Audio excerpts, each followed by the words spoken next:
Hi అండి. ఈరోజు చాలా ఈజీగా చాలా టేస్టీగా ప్రాన్స్ కర్రీని ఇంట్లో ఎలా తయారు చేసుకోవాలో చూపించబోతున్నానండి. లేట్ చేయకుండా వీడియోలోకి వెళ్ళిపోద్దాం, వచ్చేసేయండి. ముందుగా ప్రాన్స్ని అయితే ఇలా క్లీన్ చేసుకుని పెట్టుకోవాలండి. ఇందులోకి నేను ఇప్పుడు కాస్త ఉప్పుని అలానే పసుపుని యాడ్ చేసుకున్నాను. ఈ పసుపు ఉప్పు ఈ ముక్కలన్నిటికీ బాగా కలిసేలాగా బాగా కలిపేసుకోవాలి.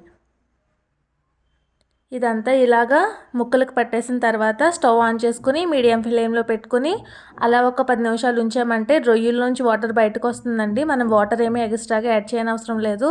అప్పుడు ఆ వాటర్ అంతా మగ్గేంత వరకు అది అలా ఉంచేసుకోవాలి. ఇప్పుడు ఇంకొక పాత్రను తీసుకుని ఇందులో కాస్త ఆయిల్ని వేసుకుని ఆయిల్ హీట్ అయిన తర్వాత కాస్త జీలకర్ర అలానే కరివేపాకు వేసుకుని వేపుకోవాలి.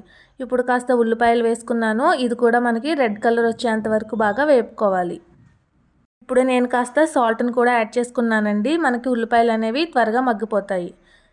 చూసారు కదా, ఇలాగ మనకి వాటర్ అనేది వస్తుందండి ఫ్రాన్స్లోంచి.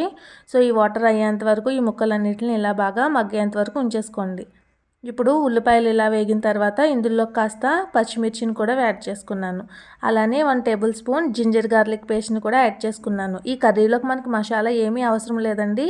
ఇలా చాలా సింపుల్గానే అయిపోతుంది కర్రీ అంతా. ఇప్పుడు ఇందులోకి నేను ఒక టమాటోని కూడా చిన్నగా ముక్కల కింద కట్ చేసుకుని వేసుకున్నాను. మీకు కనుక గ్రేవీ ఎక్కువ కావాలి అనుకుంటే ఇంకాస్త టమాటా ఆనియన్స్ కూడా యాడ్ చేసుకోవచ్చు.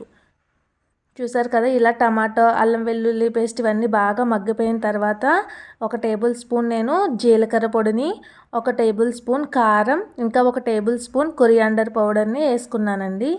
ఇదంతా కూడా బాగా కలిసేంత వరకు ఒకసారి మిక్స్ చేసేసుకుందాం.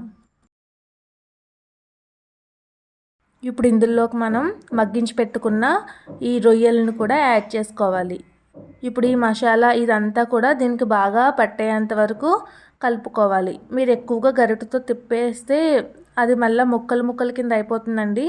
సో ఇలా పైకి కిందకి ఇలా అనుకుంటూ ఉంటే మనకి మొత్తం అంతా బాగా కలిసిపోతుంది. సో ఇలా కలిపేసుకున్న తర్వాత మనం ఇందులో కాస్త వాటర్ని యాడ్ చేసుకుని ఇంకా ఒక 5 మినిట్స్ మీడియం ఫ్లేమ్లో పెట్టుకుని మూత పెట్టేసుకుంటే మనకి కర్రీ అనేది రెడీ అయిపోతుంది. ఇప్పుడు కనుక మీకు సాల్ట్ సరిపోయిందా లేదా ఒకసారి చూసుకుని సాల్ట్ సరిపోకపోతే ఇంకాస్త సాల్ట్ని అడ్జస్ట్ చేసుకోండి. ఇప్పుడు నేను లో ఫ్లేమ్లో పెట్టేసి మూత పెట్టేసి ఒక 10 మినిట్స్ వరకు అలా వదిలేసాను. సో కర్రీ అనేది రెడీ అయిపోయిందండి. చివరిలో మీరు కాస్త కొత్తిమీరని తీసుకుని జల్లేసుకుని స్టవ్ ఆఫ్ చేసుకోవడమేనండి. మనకి కర్రీ అనేది రెడీ అయిపోయింది. ఇలా చాలా ఈజీగా ఈ కర్రీ అనేది త్వరగా అయిపోతుందండి. అలానే టేస్ట్ కూడా చాలా బాగుంటుంది. మీరు కూడా తప్పకుండా ఈ రెసిపీని ట్రై చేయండి. మీరు ఇంకా సబ్స్క్రైబ్ చేసుకోకపోయినట్లయితే please subscribe to my channel. Curry ఎలా ఉన్నది అనేది మీరు కామెంట్ సెక్షన్లో కామెంట్ చేయడం అయితే మర్చిపోకండి. Thank you so much for watching this video.